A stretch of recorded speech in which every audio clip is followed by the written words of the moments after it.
If you have Oppo Reno 13 5G smartphone and you are unable to use the air gesture feature in the smartphone, then this is the video for you. So by default this feature is enabled, but somehow if it is not enabled or someone disable it, then you can enable it by open settings, scroll down, click on accessibility and convenience.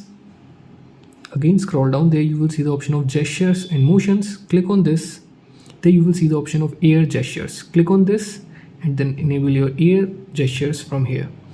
Now let me show you how you can use this. For example, if you're scrolling through YouTube, now you can show your palm like this to the camera, then it will enable the air gesture.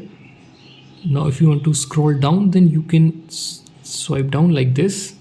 But if you want to swipe up, then you have to show your half palm like this, then you can swipe up like this.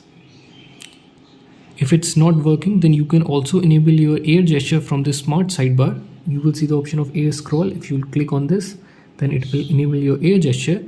Now show your palm like this, then you can swipe down like this, and show your half palm like this, then you can swipe up like this. So you can use this one while scrolling your Instagram, Facebook or YouTube. So you can control your phone even without touching it with the help of this air gesture feature.